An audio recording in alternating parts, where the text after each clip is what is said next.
So I was originally planning on making just one video today about Begotten, that movie review. But then I saw this video. I was browsing through some Big Think videos, and a lot of them are centered around science and atheism. Penn and Teller is on there a lot. Nishio Kaku is on there a lot. Penn and Teller being a proud atheist is why he's on there. Not Penn Teller. Penn. He's Penn something. He's that magician. He's the second magician out of Penn and Teller. I can't think of his fucking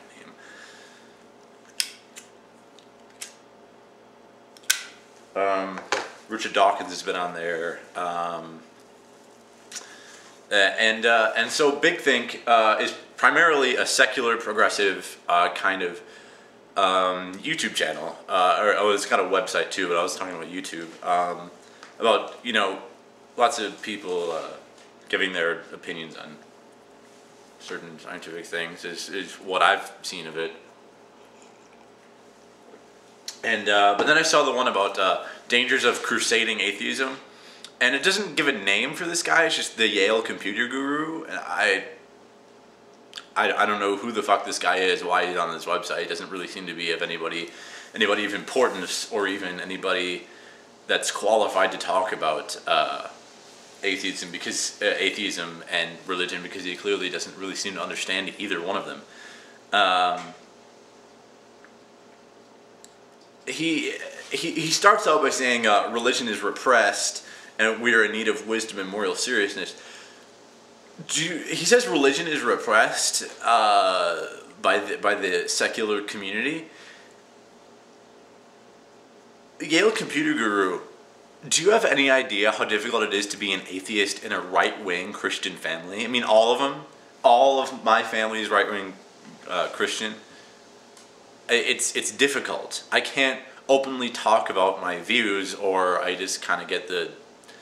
And it's not... I consider myself lucky because I'm not ousted for not believing in God and not sharing their views.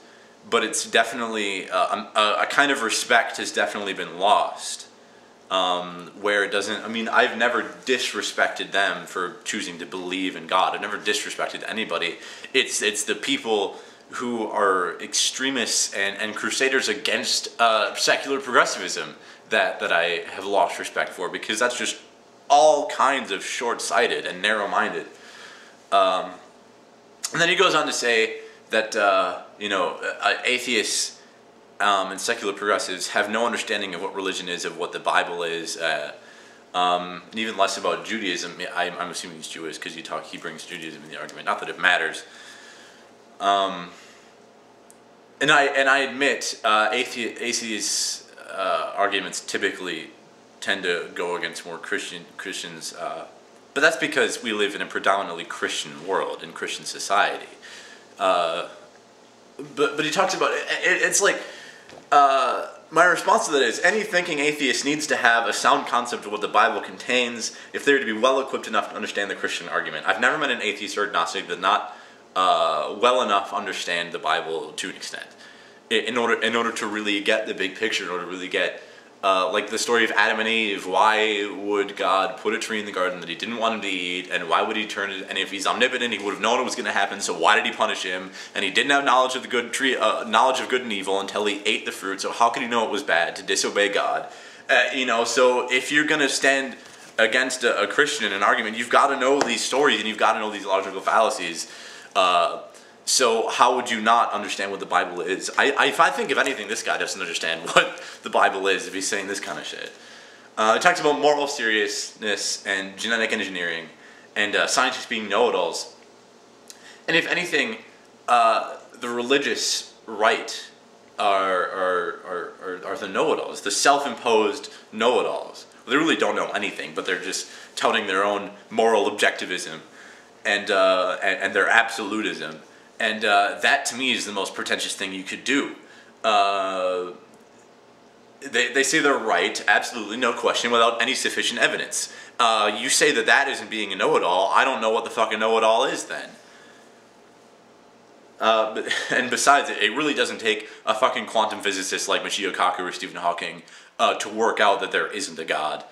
and all the logical fallacies in religion and religious stories to begin with. My major interests lie in filmmaking and criminal psychology. How qualified do you think I am to talk about the quantum state of the universe? I'm not a fucking scientist. I can figure it out.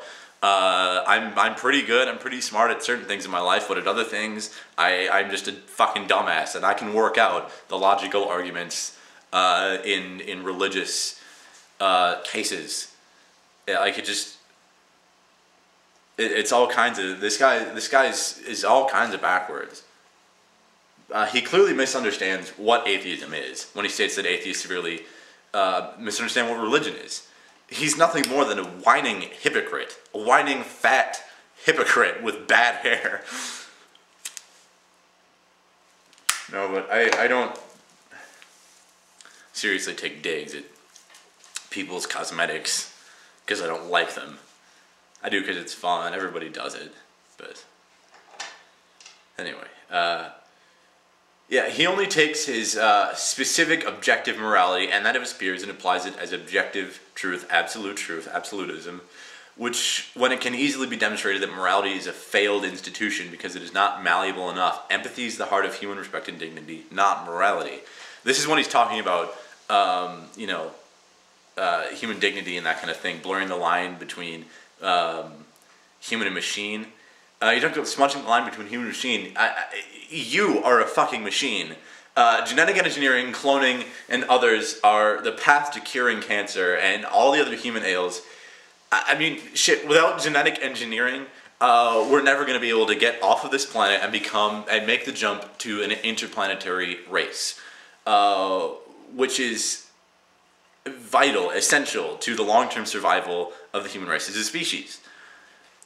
Without genetic engineering, we won't have tough enough skin, we won't have enough longevity, we won't be able to survive harsh environments, breathe toxic gas, or toxic air, toxic atmospheres. We won't be able to do any of that without genetic engineering, and we're decades away from it, we're way far away from it, but it is possible. It's within scientific reason to think that somewhere in the future, within the next century, if we don't fucking kill ourselves, which we probably will, we'll be able to work on the human genome and fix it to become more fit for the spacefaring environment. He talks about atheism and secular progressivism playing on people's ignorance and weakness. What? You, my friend, have just described exactly what religion has been doing for the entirety of his existence. Religion started because some proto-human was ignorant enough to believe that the wet shit falling out of the sky, as the amazing atheist puts it, that he couldn't explain, had to be a god. We know better than this, Yale computer guru. We know that the rain isn't some fucking rain god pissing all over us, as TJ puts it, and it's and we know a lot better like, we know how the Earth got here. We know within a reasonable guess, without reasonable doubt, that the Big Bang was more than likely the origin of the universe. We can never be 100% sure. You can never be 100% sure that there isn't a God, but until you guys provide sufficient evidence, it's better just to say that there isn't one, because so far, all signs point to no. It's just, that's just the way it is. You are heavily misinformed, ignorant, and disgusting in your attempt to make science out to be a social ill. Science is what is really going to save the human race. And I don't understand. Yeah, it brought us things like the atom bomb and weapons of mass destruction and chemical warfare and all these horrible things. But that wasn't without hand. That wasn't without a hand in just simple human stupidity. Science was the tool, but it's the direction you take with it that makes it bad. It's like Frank Zappa on drugs. Drugs are a chemical compound. They are not morally good or bad until somebody uses it as a license to be a temporary asshole. And that science can be the same thing. Science can do great, wonderful things. It can do terrible things too. But you just have to sift out what is bad and what is good about technology. And you have completely missed the mark on what is bad and good about technology. You are completely blind, and it's mind numbing. People like you are mind numbing, and you're this. I don't know what your qualifications are or what, but it's like it says Yale Computer Guru. I don't know who you are or really what you do, but it doesn't really sound. I don't know. You sound like an idiot, and I think you are an idiot. I think you are a misinformed, bigoted asshole, and you are also an idiot, and I wash my hands of this.